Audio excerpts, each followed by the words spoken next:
Hey everybody, this is going to be about emotion and motivation, just an introduction to universal emotions. So first I want to have you look at an initial question that asks you, are emotions more nature, something that you are born with, or nurture, something that is learned through experiences? So, are babies born with emotions, or do we learn emotions through every exposure, experience, conversation that we have? Take a minute in your notebook to write down your answer and explain why you think this. So I wanted to start off by talking about emotions being a four-part process. The first part is the physiological arousal. So first of all, it comes into your body, and then your mind interacts with what it is that you have just experienced in terms of a cognitive interpretation. Finally, next you have your subjective feelings or the actual emotion itself, and then your behavioral expression or action that comes as a result of that feeling. So, first, digging into the physiological arousal, think about the example of fear. Maybe your sensation in the world around you is that a fierce dog comes tearing up after you when you're on your walk. That dog, the barking, is the sensation in the world around you. Your brain then processes that sensation to recognize the image of the dog. Your auditory cortex processes the sound of the dog barking. Your amygdala gets involved. All of these different things trigger your nervous system reactions, which can increase your heart rate, release the stress hormones. Your breathing gets shallower, your muscles get blood and ready to run. Those are all body reactions to the sensation of the dog. Next, your cognitive interpretation in your mind really works on what it is that you just experienced or are experiencing because these things are almost simultaneous.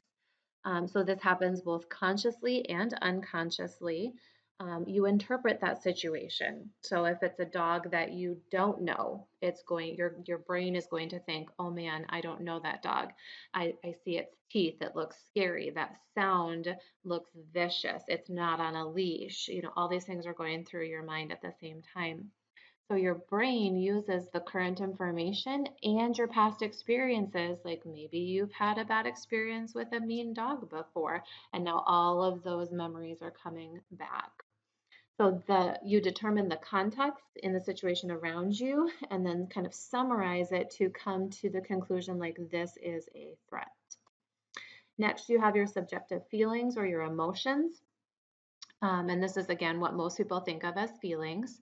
It is a combination of part one and two. So your body, its state, the fact that you are breathing shallowly, that your amygdala is signaling fear, the fact that you've had fierce experiences in the past leads you to feel afraid.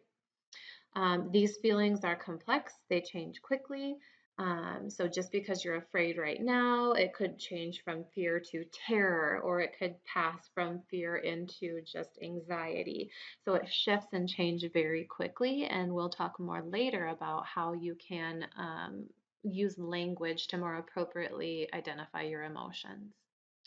So the final thing is your behavioral expression or your action. So emotions produce behavior regardless.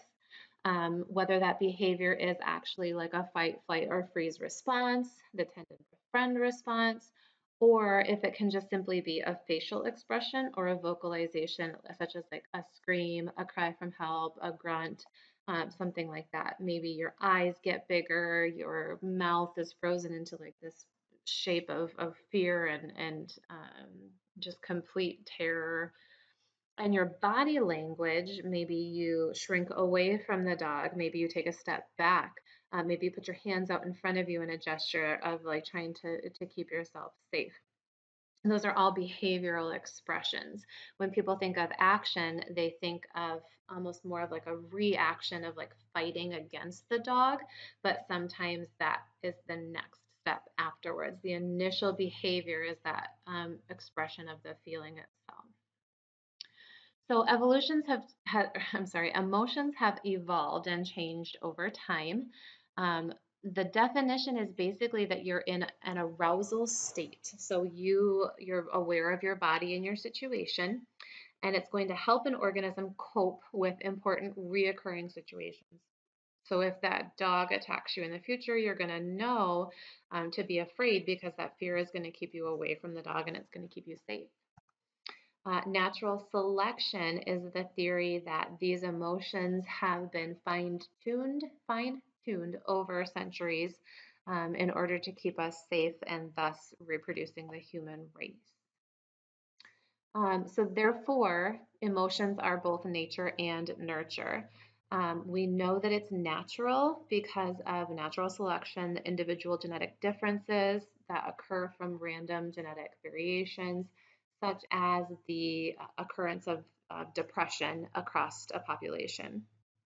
But we also know that experiences throughout life can create and ingrain emotional responses.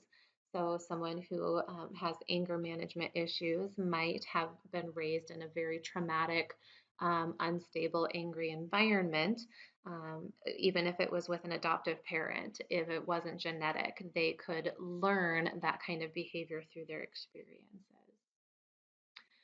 Now, if we think of emotion as kind of this universal nature and nurture thing that everyone experiences, regardless of culture, regardless of where a person is or how they have grown up or their ethnicity or race, gender, anything like that, emotions show themselves in people's behavior. So that is an underlying commonality of emotion, is that it comes out in the different types of behavior we discussed earlier. What I think is really cool is that babies can actually read facial expressions and learn people's different emotions based on by simply the furrow of their eyebrow or the smile on their face or their the way their eyes crinkle when they laugh.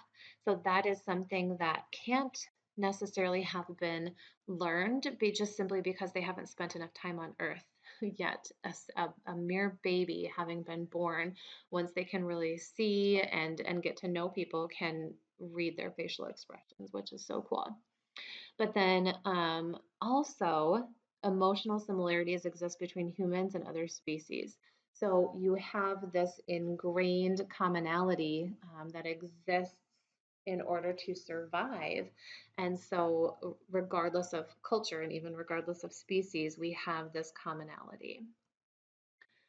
There are, however, too many variations to be completely universal. So, really, we see that different emotional responses carry different meanings in various cultures.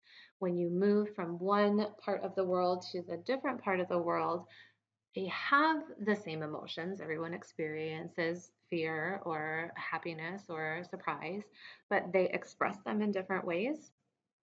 And so it's not necessarily something that you could call universal completely. So, for example, sticking out your tongue in a Western culture, it might mean that something is disgusting or you don't like someone, it's kind of rude.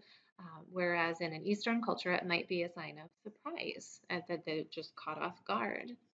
A smile can mean joy to Western cultures, but in an Eastern culture, they might be embarrassed and they grin out of embarrassment.